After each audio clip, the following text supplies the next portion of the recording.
Woody was a bully. Toy Story didn't start as a buddy movie, it started as a hostage situation. Look at the earliest version of Woody. Sharp jaw, dead eyes, and a leader who keeps the other toys in line through fear. Not insecure, not misunderstood. A bully. The proof isn't a fan edit, it's real production footage. In the infamous early story reel shown to Disney, Woody isn't just jealous of Buzz, he humiliates the room, threatens the group, and turns every scene into a power play. The toys don't argue back because they can't. They're terrified of losing Andy and of Woody. And that darkness explains why the finished film still hits so hard. Even in the final cut, Woody's first act behavior is brutal. He mocks Buzz, manipulates the room, and tries to erase the threat. It's bullying with a smile. The difference is Pixar pulls him back from the edge, just enough to make the apology feel earned. Here's what makes it wild. The bully Woody version was so unpleasant, it nearly killed the movie. Pixar scrapped huge chunks, rebuilt Woody from the ground up, and basically rewrote their own identity in the process. Toy Story isn't just a classic because it was first. It's a classic because they removed the villain and kept the scar. They couldn't have kids. Up doesn't tell you this with dialogue. It shows it like a bruise. Rewatch the married life montage and watch where the color drains out. Carl and Ellie paint the nursery. They set up the crib. They're already naming a future. Then the doctor's office hits. Ellie sits there trying to hold her face together, and Carl reaches for her like he's catching someone who's falling in slow motion. That's the confirmation. No cutaway, no explanation, just the aftermath. They walk out smaller than they walked in, and Pixar doesn't let them move on in a neat, comforting way. They don't suddenly have a miracle baby. They don't adopt in the next scene. Instead, they build a new dream because the old one is gone. Paradise Falls becomes replacement gravity, something to pull them forward when the family they imagined isn't coming. The dark detail is how honest it is. This isn't a theory hidden in symbolism. It's right there in the sequence, designed so kids feel something sad and adults understand exactly what happened. Up's opening isn't just a love story, it's a quiet tragedy in plain sight, and it makes you wonder, how many times did they smile while swallowing that loss? Terminated. Files. The Incredibles hides a body count inside a computer menu, and it doesn't even blink. Bob sneaks into Syndrome's system, types the password, and suddenly you're staring at a list of heroes like it's a corporate spreadsheet. Names, status updates, and one word that turns the whole movie into a horror story. Terminated. Because that's not dramatic language. That's a confirmation. Those supers aren't missing. They're dead. The film backs it up fast. You see the slideshow of failed Omnidroid fights. Heroes falling one by one, like test subjects in a lab. Then Bob finds the remains in the jungle cave, and the movie connects the dots without needing to say it out loud. This island isn't a hideout. It's a graveyard. The clever part is how the tone keeps moving. The score stays adventurous, the pacing stays snappy, while the content is pure nightmare. A villain is running live-fire experiments on people who used to save the world, logging their deaths like progress reports. And the word terminated makes it feel official, not rumor, not fan interpretation. A literal on-screen label that turns Syndrome from annoying genius into something colder. So when Mr. Incredible escapes that first trap, it's not luck. It's a man slipping out of a system built to erase him. How many heroes didn't? Do not return. WALL-E isn't about robots. It's about a lie that lasted centuries. The Axiom looks like a cruise ship, but its real purpose is prison. And Pixar confirms it with one brutal screen. Directive A113. The captain finally gets curious, digs into the ship's history, and Otto pulls up the message like it's classified military intel. The order is simple. Do not return to Earth. Not until it's safe, not until it's clean. Just never. That's the twist people miss as kids. You assume everyone's waiting for the all clear, but the ship was programmed to stay away even if life came back. Even if the plant appears, even if the humans want to go home, then you notice how the movie keeps reinforcing it. Otto doesn't argue with logic. It follows an instruction. It hides the evidence. It locks the steering. It treats the green sprout like a virus. And when you see the old BNL broadcast footage, it gets darker. Earth was sold as temporarily unlivable, but the system was designed with a permanent off switch. So the Axiom isn't just lazy humans drifting in space. It's generations trapped by a single command line. WALL-E doesn't save the world by being strong. He saves it by breaking a rule that was never meant to be broken. What other safety protocols are just cages with a smile? City runs on screams. Monsters Inc. is a kids' comedy with an opening premise that's basically dystopian.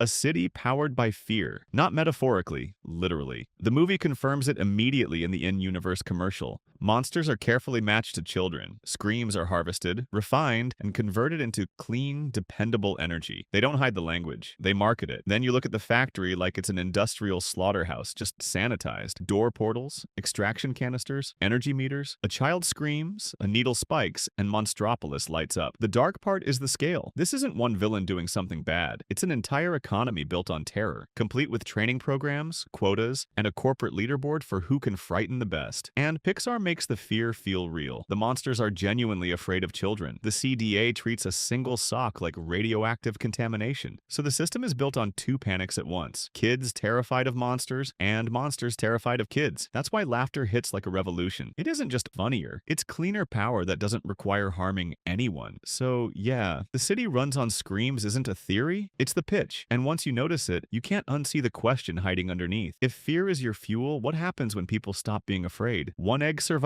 Finding Nemo opens with a nightmare and never fully lets Marlin wake up, because the movie confirms something horrifying in the first minute. There was one egg left. A barracuda hits the reef, the screen goes silent, and Marlin wakes up in a world that's already gone. Coral is gone. The nest is wrecked, and when he drifts down, shaking, he finds it. One single egg, still there, still alive. That's not implied. It's on screen, centered like a tiny heartbeat. Marlin doesn't decide to be overprotective later. His entire personality is forged right there, hovering over a fragile oval that represents literally everything he has left. And Pixar makes the moment weirdly intimate. Marlin talks to the egg like it can hear him. He gives it a name before it's even hatched. Not because it's cute, because if he stops talking, the quiet becomes unbearable. That's the confirmation beat people forget.